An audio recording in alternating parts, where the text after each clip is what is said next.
memory lane in terms of choirs. You know, now I spot he's laughing because me and him's gonna be like chalk and cheese on this one still, yeah. But you know, just tell everybody who your favorite, like what was the choir, what was the songs that was inspired you laughing because you know we got yeah. Who's your guy? Who's your if you had free to go for, yeah. Who's number? Starts with number one. Let's go straight for number one. Yeah. No, much. Not even trying to work out now. Who is your number one go-to? Then we go to 2 and 3. Okay, so if you're talking about choirs. Yeah, choirs. Hezekiah Walker. He just completely changed the way that, like, in terms of the vibe. True. What was your first Hezekiah Walker album? The first one, Toronto. Okay, I was gonna try him out there, because I got Live in Toronto. I had to love a second chance on there. No. Toronto, no. It was with Toronto. It was Lord Send Your Spirit Down, Clean Inside. What was the song that Manique sang on Toronto? This is the Gospel of Jesus Christ, and also there was another song she did on there. Yeah. So but no, Manique was going on hard on that album. Yeah. Live in Toronto is for me. That's the Hezekiah sound that I probably like and whatever. So, what is your favorite album with Hezekiah Walker? Hezekiah Walker, oh man, do you know what is that one?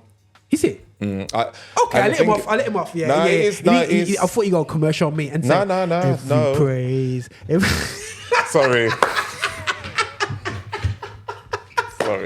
You know, this is why I wish this wasn't recorded like visually because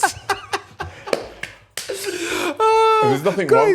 The song is cool, but I think I actually, you see the interview with Hezekiah Walker, I don't think he expected it to be so successful. You know when you just said, there you are, and it goes, woo. But you know what? It's the stories behind the songs that actually kind of like probably actually make the songs as well, and why people are drawn to them as a thing. And you know the story. I can't remember. I know I've heard the story behind it. I can't remember right now. But the reason why I like Toronto is because we're Live in Toronto. It was the first time I was introduced to him properly.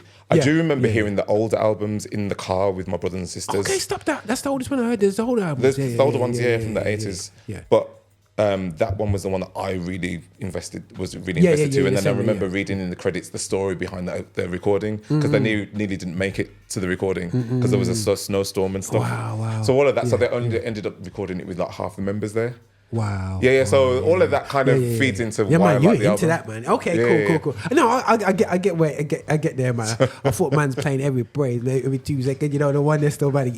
I was ready for being Birmingham Gospel Choir to sing that, man, as an anthem every break. Anyway, that's all we get. So who's number two? Who's number two? Oh man, this is going to be hard now. So choir wise, Jerome. Okay, there is Thompson Community Singers, who I used to, the video that they released, I used to watch that all the time, every Saturday. You mean Milton Bunsen? Milton Bunsen. And which song hits you out?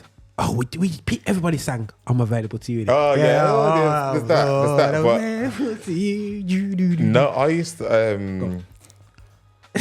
I don't even know which songs. One I used to think, over and over and over, He keeps on blessing me. Over and over and over. All of that. I just loved all the songs. Yeah, they had a bounce to them. And they had a vibe too. I remember cassette tape. I didn't and tape. Yeah. You know what I'm saying? So you know, you got your Walkman, and I'm listening to, and I was going one step of one prayer. And it's like reverse that bass and. Yo, I was just on the vibe. They had a groove to them that was really, and I think I'm cool with that one. They had some hits, but again, you know the songs. Maybe not even from the, for me, I would know the lyrics so much more because our choirs were singing.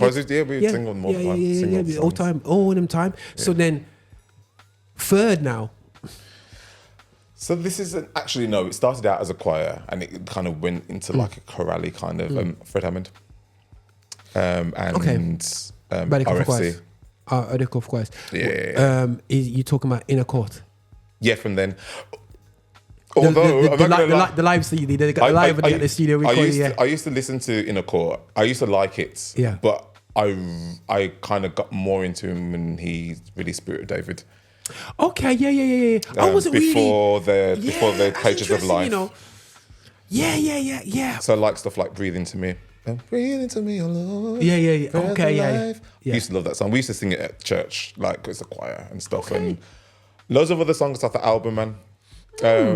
So that's what got me into RFC. So when the live album came out with, the double CD, all of that, that was just icing on the cake for me. And then obviously Pages of Life, Chapter 3 and all that kind of stuff. Yeah. Okay. So guys, just from that, I got even more of an insight into Jerome. So I was ready to beat him up and sack him over Hezekiah Walker, but we understand where he's coming from still, you know what I mean? So it's coming from foundation, So big up to Hezekiah Walker anyway still, but Hezekiah, you know, man, you know your diehard fans, what they into, I think live in New York. And also, maybe people like that song is because he never modulated. Could copy him. Do you know what? What was interesting is when he came over in November, is the people that were there were diehard fans, and so when he was asking the crowd, "What do you want us to sing?" Like this, And the reason why he couldn't do a lot of the older stuff that we were asking for is because the musicians that he had didn't know the older stuff. Yeah, so they weren't familiar with the older stuff. He had I think the bass player was the one that he was the original one. Yeah. But a lot of the other ones were in some of the new ones. But he brought a swing to big choirs that I remember. I remember seeing him in Aston. He was at Aston University. Didn't you go to the one in Prophecy at Aberdeen Street when you first came? No. Didn't you go to that one? No. That was the. Was that good? That was yeah. Okay, cool. And but I went to that one as well. Aston, I went to that one as well. And I think that people don't realize these experiences of artists coming over. They stick to you. Like I remember, like I was a Kirk fan, and I say I was because Kirk's Kirk right now. Yes, yeah. I don't see if he'll come. Like, Kirk, when he went for Fred, I was like, yo. There was both of them, to be honest. Kirk's a game changer for me. It was at the time, he was saying because Kirk's the vocals of the choirs. He brought a sound. They were different. There was like everyone's like this.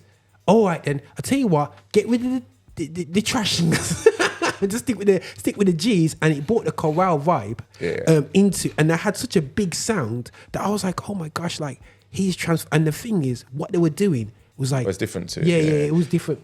I should have chosen him as well, to be honest. I'm not even going to say that. He was staple. Like I was a massive Kirk fan, as in like.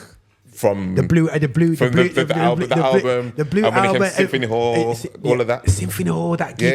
Yeah, man. I took Mrs. out of date that night. I remember that gig, man.